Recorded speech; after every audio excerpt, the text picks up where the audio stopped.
এই যে মেশিনটা দেখতে পাচ্ছেন, এই মেশিনটায় কোনো রকম কোনো প্রবলেম নেই, মেশিনটা একদম ফার্স্ট ক্লাস চলছে। তবুও এটা যেহেতু শীতকাল পড়ে যাচ্ছিলো, এটা অনেক দিন আগেকার ভিডিও, আমার দিতে লেট হয়ে গেছে। সো যাই হোক, এবার মেশিনটাকে আমি চেক করে নিচ্ছি যে মেশিনটা ঠিকঠাক চলছে কি না। সো মেশিনটা আমি একদম দেখছি ফার্স্ট ক্লাস চলছে, বাট যেহেতু মেশিনটাকে প্যাক করবে কাস্টমার, তার জন্য আমাকে দিয়ে সার্ভিসটা করিয়ে তারপরে প্যাক করবে।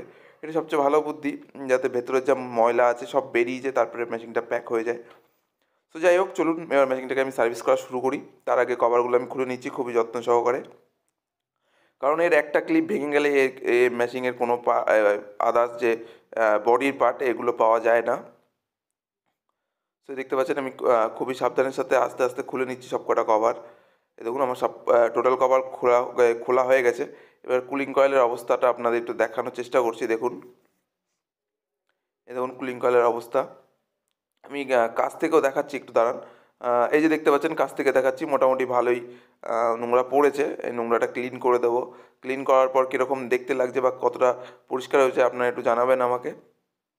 আর এই দেখতে পাচ্ছেন, এটা ব্লোয়ারের অবস্থাটা দেখতে পাচ্ছেন, ব্লোয়ারও ভালো ভালো পরিমাণে নোংরা হয়ে গেছে। তো চলুন মেশিনটাকে একদম ক্লিন করে দিচ্ছি নতুনের মতো, যেরকম মেশিন আসে। সো প্রথমে আমি দেখুন কভারটা পরিয়ে নিচ্ছি। কভারটা পরিয়ে নেওয়ার পর আমি সেট আপটা করে নিয়ে আমি জেট পাম্প সার্ভিসটা শুরু করব। তো দেখতে পাচ্ছেন আমি জেট পাম্প সার্ভিস একদম কভার পরানো হয়ে গেছে, তারপর আমি জেট পাম্প সার্ভিস শুরু করে দিয়েছি। এবার জেট পাম্প সার্ভিস করার পর আপনাদের দেখাচ্ছি মেশিনটা কীরকম ক্লিন হচ্ছে। দেখুন কীভাবে ক্লিন হচ্ছে সেটাও আপনাদের দেখাচ্ছি। দেখুন হাই ফোর্সের সাথে ফিন্সগুলোর ভেতরে যে নোংরাগুলো, সেই নোংরাগুলো একদম জলের প্রেশারের সাথে একদম নোংরাগুলো বেরিয়ে যাচ্ছে। এটাই হলো জেট পাম্প সার্ভিস। আপনারা আগের ভিডিওগুলোতেও দেখেছেন। আর এই দেখতে পাচ্ছেন আমি ব্লোয়ারটা ক্লিন করে দিচ্ছি। দেখুন ব্লোয়ারটা যেরকমভাবে আমি আগাচ্ছি, ব্লোয়ারটা দেখুন একদম পরিষ্কার হয়ে যাচ্ছে। সো এই দেখতে পাচ্ছেন আমি ব্লোয়ারটাও একদম নিট অ্যান্ড ক্লিন করে দিচ্ছি, মেশিনটা একদম পরিষ্কার হয়ে যাচ্ছে। সো এই যে দেখতে পাচ্ছেন মেশিনটা একদম ক্লিন হয়ে গেছে। এতে দেখতে পাচ্ছেন পুরো একদম নিট অ্যান্ড ক্লিন হয়ে গেছে, মেশিনটা একদম চকচক করছে, আশা করছি আপনারা বুঝতে পারছেন। সো এবার ব্লোয়ারটা দেখিয়ে দিচ্ছি আপনাদের। এই যে দেখুন ব্লোয়ারও একদম চকচক করছে, দেখুন একদম ব্লোয়ারও একদম ক্লিন হয়ে গেছে, কোনো রকম কোনো নোংরা নেই আর। এই দেখুন পুরো ব্লোয়ারটা আপনাদের দেখিয়ে দিলাম। এই যে কুলিং কয়েলটা আরেকবার আপনাদের দেখিয়ে দিচ্ছি। সো চলুন এবার আমি কভারগুলো ধুয়ে নেব। এই দেখতে পাচ্ছেন উপরে যে কভারগুলো একদম নিট অ্যান্ড ক্লিন করে নেবো ওই জেট পাম্পের সাহায্যেই, যাতে কোথাও যদি কোনায় কোনায় নোংরা থেকে থাকে সেটাও যেন ক্লিন হয়ে যায়। এবার আমি এক এক করে সব কভারগুলোই ক্লিন করে নিচ্ছি। আর এই যে দেখতে পাচ্ছেন এটা হলো ফিল্টার, যে এয়ার ফিল্টারটা, আর এই যে হলো ফ্লিপার, এই সবই আমি ধুয়ে একদম নিট অ্যান্ড ক্লিন করে দেবো। তো চলুন এই যে আমার এটা পরিষ্কার করা হয়ে গেছে। এবার আমি বাইরে চলে এসেছি। বাইরে এই আউটডোরটা জানেন অনেকটা উঁচুতে, কাস্টমার এখানে কোনো রকম কোনো ব্যবস্থা করে দিতে পারছে না, যার জন্য আমাকে নিচ দিয়েই কোনো রকম করে যতটা পারা যাচ্ছে ততটা আমি ক্লিন করার চেষ্টা করছি। কিছু করার নেই আমার, যেহেতু মেশিনটা বসানো খুব বাজেভাবে রয়েছে। সো এটা অন্য কোনো ভিডিওতে আপনারা দেখিয়ে দেবো যে মেশিনটা কীভাবে বসানো রয়েছে।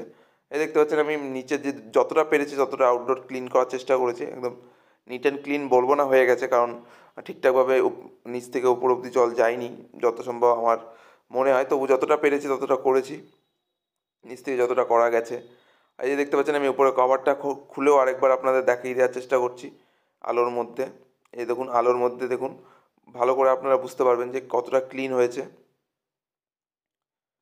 এই দেখুন একদম নিট অ্যান্ড ক্লিন হয়ে গেছে ভেতরের যে ইনডোরটা। আর এই দেখতে পাচ্ছেন ব্লোয়ার একদম ক্লিয়ার, আশা করছি আপনারা বুঝতে পারছেন। সো চলুন এবার আমি কভারগুলো লাগিয়ে দিচ্ছি। কভারগুলো লাগিয়ে দিয়ে আপনাদের দেখাচ্ছি লাস্টে মেশিনটা অন করে। দেখুন কভারের উপরগুলো আমি মুছে দিচ্ছি, যাতে আমার হাতে কোনো রকম নোংরা লেগে থাকলে সেটা যেন বোঝা না যায় বা বাজে না লাগে। তার জন্য আমি কভারের উপরগুলো আমি কাপড় দিয়ে ভালো করে ক্লিন করে নিলাম। আর এই দেখুন আমি প্রত্যেকটা কভার সুন্দরভাবে আবারও লাগিয়ে দিচ্ছি যেরকম ছিল। আর এবার আমি উপরের জালটা লাগিয়ে দিচ্ছি বা এয়ার ফিল্টারটা লাগিয়ে দিচ্ছি। এখানে একটু হাইটটা কম হয়ে গেছিলো, মানে চেয়ারে দাঁড়িয়েও একটু মনে হচ্ছিলো একটু উঁচু উঁচু। সো তাতে কি কোনো অসুবিধা নেই, আমি মেশিনটা যথেষ্ট ভালোভাবে ক্লিন করে দিয়েছি। সো দেখুন মেশিনটাকে আমি অন করে দিয়েছি, মেশিন একদম ফার্স্ট ক্লাস অন হয়ে গেছে, মেশিনে কোনো রকম কোনো প্রবলেম নেই, একদম মেশিনটা একদম নিট অ্যান্ড ক্লিন হয়ে গেছে। সো এবার আমি ভালো করে মেশিনটা চেক করে নিয়ে আমি পুরো প্যাকিং করে দেবো কাস্টমারের যেরকম বক্তব্য। কারণ আপনাদের আগেই বলেছি এটা যেহেতু শীত পড়ার কিছুদিন মানে 2-3 দিন পরেই মোটামুটি যখন মেশিনটা অফ হয়ে গেছিলো, তারপরে ভিডিও লেট হয়ে গেছে আমার দিতে। এই যে দেখতে পাচ্ছেন আমি প্যাকিং করে দিয়েছি মেশিনটা, মেশিনে আর কোনো রকম প্রবলেম নেই। Thank you for watching.